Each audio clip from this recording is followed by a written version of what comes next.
Fear not. The Course doesn't teach that. You do not need to be told not to fear when you have remembered there is nothing to fear. That is why the Course does not echo the world's anthem of do not fear.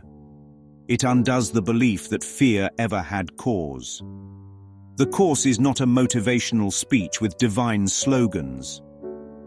It is not a scriptural echo chamber that says what has already been said. It is a correction, not a campaign. Fear is not real, so the Course does not teach it. The world has taught fear. The Course is here to unteach it. The ego must first convince the mind that fear is wise, that fear is vigilance, that fear is discernment, that fear keeps you safe. And when that lie is believed, all that follows will be illusion attempting protection from illusion. Fear requires a future to survive.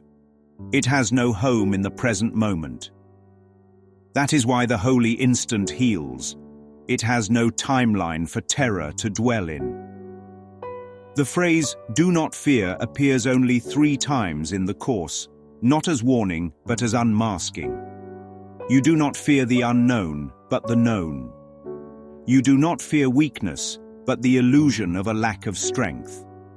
You do not fear judgment, you fear what you projected onto it. Do not fear the last judgment, Jesus says. Why? Because it is the end of your self-condemnation. It is the last illusion you held up to the light and found no guilt there.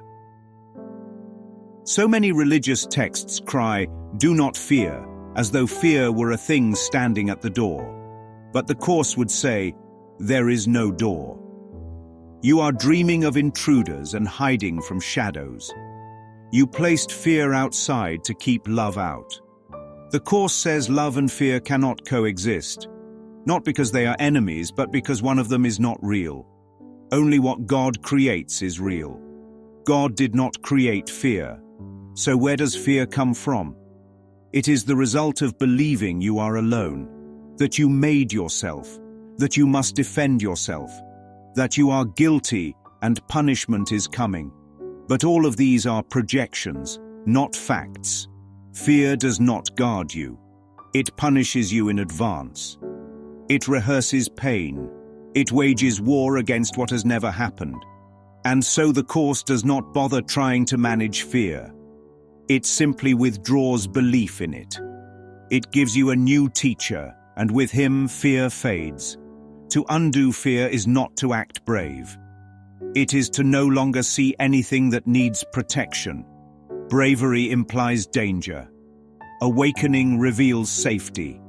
The ego shouts, "Fear God."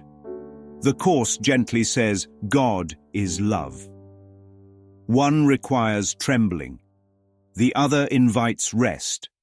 You do not need to be told not to fear when you remember who walks with you. That is why the Course does not preach fearlessness. It restores knowledge. When you know what you are, what is there to fear? The Course is not about taming fear. It is about awakening from the dream that birthed it. It does not chant "fear not" on every page, because it knows there is no fear to chant against. You were never afraid. You were dreaming of a world that seemed to frighten you, and now you are ready to wake. Let this be the unspoken phrase written on your heart. Fear not. The Course doesn't teach that. Only the dream is afraid. You are not the dream. You are the dreamer, and you are waking.